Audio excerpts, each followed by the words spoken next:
Bom, pessoal, espero que vocês estejam bem, de saúde, ficando em casa, que é muito importante que vocês fiquem em casa nesse momento aí, de isolamento social. Como vocês sabem, a partir dessa semana, nossas aulas serão por videoaulas, né? Então, eu sempre vou colocar o conteúdo e a explicação desse conteúdo, ok? Sempre vou botar a indicação aí da onde é o conteúdo e qual capítulo é o conteúdo, tá bom? Bem como a unidade e o caderno. Tudo bem? A gente vai dar continuidade à nossa matéria, tá? Como vocês sabem bem, nós já terminamos todo o nosso conteúdo do capítulo 1, né? Corrigimos tudo, já passei o gabarito aí das questões que eu passei no quadro, mas a gente precisa continuar com a nossa matéria. Então eu vou falar um pouquinho é, da, sobre o capítulo 2 para vocês, tá bom? Nós já começamos a falar um pouco sobre esse capítulo 2 quando a gente estava nas aulas presenciais. A gente só vai voltar a algumas considerações para a gente poder relembrar um pouquinho e avançar um pouco também em algumas questões, tá bom? A nossa aula de hoje então vai ser sobre o capítulo 2 do nosso livro, sobre a representação do espaço geográfico. Lá, quando a gente falou sobre o que é espaço geográfico, no início do nosso livro, então nós falamos o que é espaço geográfico, né? É um espaço que é modificado e habitado pela sociedade para atender a uma necessidade da população. Então nós falamos aí o que é o espaço geográfico, certo? Então a gente vai começar a falar e falamos também, além do que é o espaço geográfico, falamos como a gente podemos nos orientarmos dentro desse espaço geográfico. E o que nós utilizamos aí para buscar essa orientação no espaço geográfico é a nossa querida bússola, né? Nosso principal instrumento aí de orientação, com os pontos cardeais e os pontos colaterais que tem nas aulas dos ventos. Depois nós falamos aí como a gente pode localizar o espaço geográfico, né? E a gente usa as coordenadas geográficas para buscar essa localização do espaço geográfico, né? Com as latitudes e as longitudes.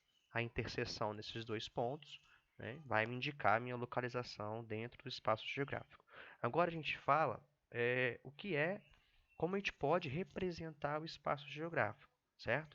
Então, só para recapitular, falamos o que é o espaço geográfico, falamos como a gente pode nos orientarmos no espaço geográfico, falamos como nós podemos localizar o espaço geográfico, certo?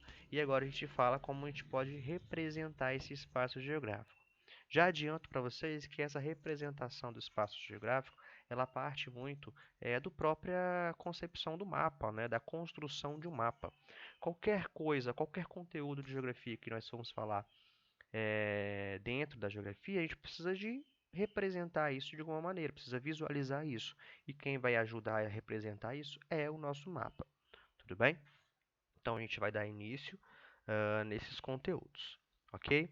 E aí eu coloquei aqui para vocês qual é o nosso conteúdo, está no caderno 1, na unidade 1, no capítulo 2, que fala sobre representação e orientação do espaço geográfico e localização também, ok?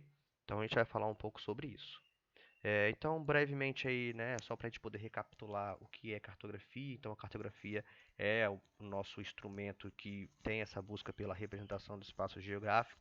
A gente percebe que ele tem uma total ligação com os conteúdos de geografia, né? Para a gente estudar o que é cidade, a gente precisa visualizar a cidade. Para a gente estudar o que é agricultura, a gente precisa representar a agricultura dentro do espaço geográfico. E ela serve para muitas coisas, serve de fato para a gente ter essa orientação, ok?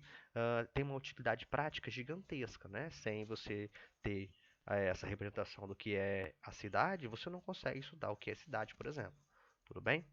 Só para a gente poder recapitular, ok? Então a gente tem dentro da cartografia essa técnica de confeccionar os mapas, que é o que de fato vai representar esse espaço geográfico, vai construir mapas a partir das observações do próprio espaço geográfico, ok? Além disso, a cartografia representa para a gente uma construção do poder, ou seja, lá no início das construções dos mapas, o que as pessoas precisavam dos mapas? Para conhecer aquele local, né? Para conhecer lá, por exemplo, um local que era desconhecido, não tinham conhecimento sobre aquele local, então precisava de um mapa para poder ter aquela localização, ter aquela orientação também, né?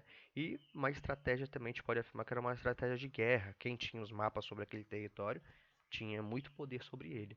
Lembra daquele joguinho lá que você tem no seu celular aí, quando você vai jogar ele, sempre tem um mapinha do ladinho. Por que que tem um mapa do ladinho? Para você ver qual é o melhor caminho, qual é o local que você pode se esconder, por exemplo, né? Então o mapa ele vai mostrar isso pra gente. Tudo bem? Avançando aí esse mapa, então ele vai representar, né, os lugares para gente, não só os lugares, mas como a paisagem também, que nós já falamos sobre isso, né, através dos símbolos, através dos desenhos, pelas convenções cartográficas, certo? Nós já falamos um pouco sobre isso aí, só para a gente poder recapitular esse conteúdo, ok? A gente tem, né, através das convenções cartográficas, então, foi feito os mapas, né? Como que era uma convenção cartográfica? Juntava os cartógrafos, quem eram as cartógrafas? As pessoas que desenhavam os mapas e faziam os mapas. Eles sentavam numa reunião e falavam, olha, a gente precisa definir cores e símbolos que sejam iguais para todo mundo. Por quê? Qualquer lugar do mundo que eu for ver um mapa, por exemplo, eu preciso identificar quais são esses símbolos, quais são essas cores. É uma linguagem meio que universal. E foi definido nessas convenções cartográficas que, por exemplo, quando eu for representar o rio no mapa, ele tem que ser na cor azul. E quando eu for representar, por exemplo, a vegetação, ele tem que ser na cor verde. Então, isso é uma representação que é uma linguagem universal. Eu preciso seguir esta ordem. Tudo bem? Através disso, a gente tem aí os produtos cartográficos, né, que é de fato a parte prática de um mapa. Cadê o mapa? Onde eu consigo ver? Através de um mapa de topográfico, por exemplo, através do globo terrestre, né? São formas de padronização para representar esse espaço geográfico, ok? A gente percebe então aí esses dois tipos de representação na superfície terrestre, que é o globo terrestre e o próprio mapa, ok? Então a gente vai falar um pouco sobre eles. Só para a gente apontar um pouco sobre a história da cartografia, né? Como é que nasceu aí os mapas, da onde surgiu isso, por que que eram feitos os mapas, né? Ele vai iniciar lá na pré-história, há muitos anos atrás, a gente pode apontar aí cerca de 8.000 a 10.000 anos atrás, a sociedade da época já começou a buscar essa concepção dos mapas, né? Então, justamente com essa necessidade de localização. Então, desenhava ali os caminhos onde as pessoas passavam, desenhavam ali principalmente ali as pequenas vilas, as pequenas cidadezinhas, né, onde as pessoas moravam. Nas paredes das cavernas também se tinha essa representação de espaço geográfico, né? Então, lá vai se iniciar justamente para ter essa localização. Já na Idade Antiga, a gente tem os mapas feitos em madeira, como a gente já falou um pouco sobre isso, e lá na frente, nos gregos, né, vai ter um ápice, uma evolução dos mapas de maneira muito significativa, que entra aí justamente a questão da Terra como uma esfera. Além disso, também entra o sistema de latitude e longitude, e aí entra o papel da localização desse espaço geográfico. E aí são os primeiros mapas que vão dar esse aspecto esférico em um papel. Antes não tinha essa concepção. Antes, há muitos anos atrás, né, nos Mesopotâmios, por exemplo, os mapas eram feitos só da sua localidade, da sua cidadezinha, da sua vila, e não tinha essa noção do mapa todo, como do globo terrestre, né? O mapa mundi, por exemplo.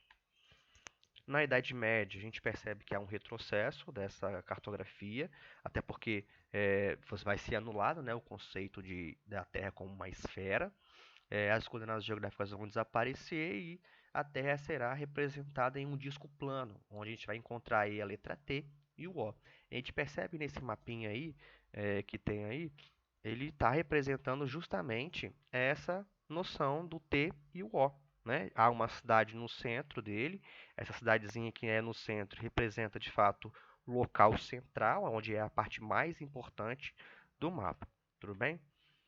Isso aí ficou por muitos anos, até a época do Renascimento, né? Só vai avançar e hoje a cartografia ela é bem digitalizada, bem moderna. Tem vários equipamentos e vários instrumentos tecnológicos que permitem a gente ter uma cartografia, mapas com maior riqueza de detalhes e maior riqueza de representação. Tudo bem? Então esse mapa ele vai se evoluir de maneira muito significativa, justamente pelo avanço aí da tecnologia, onde vão representar pontos, linhas, texturas, cores, textos. Então isso tudo vai ser representado de maneira muito intensa nesses mapas mais modernos, principalmente do século XX, final do século XIX até os dias de hoje. E aí, quando a gente fala desses elementos do mapa, lembra das convenções cartográficas que a gente falou? Lá, quando esses cartógrafos aí se reuniram para poder pensar uma maneira de fato universal, uma linguagem universal para os mapas, eles falaram, olha, a gente precisa ter elementos que são elementos fundamentais. Se eu não tiver esses elementos, eu não vou ter um mapa de maneira técnica, né? Eu vou ter qualquer coisa menos um mapa técnico. E aí, então, eles pensaram nesses elementos fundamentais. E aí nós temos alguns esses elementos, que são o título, as próprias convenções, que são as cores e os símbolos, a legenda, o norte e a escala. São os elementos fundamentais de um mapa. E aí eu coloquei no slide para vocês, aí do lado de vocês, né? Desse ladinho aqui, tá localizado o que é, né, cada uma dessas questões. Então a gente tem o título. O que que é o título? Ele representa do que se trata o mapa. Qual é a história dele? Ah, é um mapa de relevo. Ah, é um mapa da cidade de Vila Velha. Um mapa da cidade da Serra. Então é o que vai dizer o que é aquele mapa. Lembrar que o mapa também ele é um texto, né? Como qualquer outro. Ele vai contar uma história pra gente, ele vai contar algumas coisas que são importantes, que estão presentes naquele mapa, tá? Então a gente tem, além do título, as convenções, que são as cores, os símbolos, isso é fundamental. Temos aí a legenda, que é o que vai explicar o que são aquelas cores, o que são aqueles símbolos. Temos aí a indicação do norte geográfico, que vai estar no mapa, beleza? Isso é muito importante. E a escala, ele vai mostrar para a gente quantas vezes aquele mapa ele foi reduzido para chegar àquela representação. Tudo bem? Quando a gente for falar de escala, essa é uma próxima aula. A gente vai ter uma aula específica para poder falar de escala, que a gente vai ter que calcular a escala de algumas coisas aí. Mas aí lá na frente a gente fala sobre isso, sobre a escala de maneira mais específica. Então, nós temos aí alguns tipos de mapa, temos mapas temáticos, mapa rodoviário, um mapa físico, né? Só para a gente poder representar essa noção. Dentro, para ser feito de fato o mapa, eu preciso ter as projeções cartográficas. Eu preciso projetar o que está na esfera do globo terrestre, lá o que está em 3D, eu vou transferir isso para algo que é plano. Como que isso é feito, né? Então vamos lá. O sistema de projeções cartográficas é uma solução, uma forma matemática, certo? Que vai transferir algo que está em 3D na esfera para algo que é plano. Ok? Então é uma forma matemática, a gente não precisa lembrar qual é essa forma, só precisa lembrar disso, que ele transfere algo que é esférico para algo que é plano. É importante lembrar que as projeções cartográficas, quando eu vou transferir algo que é esférico para o plano, sempre haverá distorções, tá bom? Então, uma projeção cartográfica, um mapa, ele nunca vai ser perfeito, ele sempre vai ter distorções. É importante lembrar isso. Sabendo disso, nós temos alguns tipos de projeções. Aqui nós temos 3 tipos, certo? Existem muitos outros tipos de projeções, mas para a gente o importante são as 3, que são a plana, a cilíndrica e a cônica, ok? A plana também pode ser chamada de azimutal, como está no livro de vocês, ok?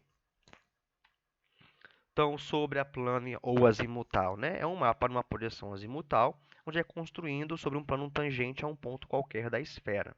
Ou seja, é como se eu tirasse uma foto daquela parte do globo terrestre. Então, eu estou vendo o globo terrestre e eu vou tirar uma foto. Essa foto seria só a parte que consegue aparecer do globo terrestre. Essa parte que consegue aparecer é a projeção plana ou azimutal. Geralmente, as projeções planas elas são utilizadas para representar os polos, tanto o polo sul quanto o polo norte. Tudo bem? Temos a projeção cilíndrica, né? Então ela vai ter umas distorções aí mais próximo aos polos e nas latitudes menores, né, próximo à linha do Equador, a distorção é bem menor, tudo bem? Então a gente percebe aí, como se fosse um cilindro mesmo. Eu vou transferir a superfície terrestre para um cilindro, e depois eu vou abrir esse cilindro, beleza? Então, nesse tipo de projeções cilíndricas, né, nós temos as que são mais utilizadas aí, que é a cilíndrica conforme e a cilíndrica equivalente. Ok? E os mapas escolares, os mapas que estão no nosso livro, por exemplo, no nosso livro, são mapas de projeções cilíndricas. Tudo bem? E aí, só para título de curiosidade, a gente tem aí as projeções cilíndricas conformes e as projeções cilíndricas equivalentes. Ok? Temos aí a projeção cônica, é como se eu pegasse um cone e colocasse dentro do globo terrestre. E aí eu vou tirar uma foto, né? Vou copiar essa superfície para o cone. Depois eu vou abrir esse cone. Tudo bem? Essa projeção cônica ela é muito utilizada nas mapas de navegação. Geralmente os mapas de navegação, nos navios aí que vão transportar mercadorias e mantimentos, são utilizados esses mapas de projeções cônicas. Tudo bem? só para a gente ter uma noção dessa distorção, beleza? Então a gente percebe que nas latitudes, nas médias latitudes, essas distorções são menores, à medida que isso vai se afastando, né, a distorção ela vai aumentando também. Então, as principais projeções que são utilizadas. Nós temos aí duas projeções que são extremamente importantes, que é a projeção de Mercator e a projeção de Peters. Existem milhares de outras projeções. Quem é Mercator, quem é Peters? Mercator foi um cara que ele projetou o primeiro mapa mundi que nós conhecemos. Né? Então, ele que teve essa projeção. Então, por isso que o Mercator é o nome do cartógrafo. Peters também foi um outro cartógrafo que pensou um mapa um pouco diferente. A gente tem que lembrar que as projeções cartográficas sempre vai prevalecer um lado do continente, um lado do hemisfério, certo? De acordo com o que o cartógrafo quer representar, ele vai definir qual lado vai ser melhor valorizado. Tudo bem? Então a gente tem os mapas de mercado, nas projeções de mercado, por exemplo, é utilizado para navegação também. Os paralelos meridianos são retos, perpendiculares, ou seja, são paralelos perpendiculares, certo? E os locais onde tem maiores deformações são entre os polos. Então é importante lembrar, lá no final do slide está falando, a projeção cilíndrica ela vai conservar o contorno do continente, a forma do continente. Então ela vai preservar a forma do continente, beleza? Só que ela vai distorcer o tamanho dele, tudo bem? Então, de novo, o contorno, né, a forma do continente vai ser preservado, porém a área, o interior dele vai ser distorcido. Quando eu tenho essas considerações, eu vou ter esse tipo de mapa que está aí na imagem para vocês. Tudo bem? Então é importante lembrar isso. Temos a projeção de Peters. A projeção de Peters é da década de 70, uma projeção mais recente. Existem outras projeções mais recentes, mas essa é importante para nós. A projeção de Peters ela vai dar um outro significado para o mapa. Ela vai preservar a área do continente, o interior do continente, porém ela vai distorcer a forma. E aí a gente vai ter esse mapinha colorido que está aí para vocês. A gente percebe que o continente africano e o continente americano, né, da parte da América do Sul, estão bem maiores que os países do hemisfério norte, né? Essa era a ideia dele. Ele queria prevalecer os países do hemisfério sul, os países considerados aí de terceiro mundo naquela época. Já a projeção de mercado, como a gente pode ver aí, ele resolveu, olha, eu quero valorizar os países do hemisfério norte, e aí a gente vê os países do hemisfério norte bem maior do que os países do hemisfério sul. Tudo bem? Então, ó, mais uma vez, ó, a gente tem o mapa da projeção de Berpetes, que ele vai valorizar os países do sul. E o que ele quis fazer? Ele quis preservar a área, ou seja, o tamanho dos continentes, porém ele teve que distorcer alguma coisa. Nenhum mapa vai ser perfeito. Ele vai distorcer o quê? O contorno do continente, é ao contrário. Tudo bem? E aí só uma ideia para a gente ter uma reflexão, né? Uma chargezinha da charge que eu botei da Mafalda, que ela fala justamente essa ideia de norte e sul, né? Depois vocês podem ler com calma aí e depois pode até fazer essa atividade, é só para reflexão mesmo de vocês. Tudo bem? Então vocês vão ler essa charge aí e aí tem umas reflexões que a gente pode fazer, ou seja, uh, existe de fato norte e sul, o mapa está de cabeça para baixo? A gente tem essa noção? Não, né?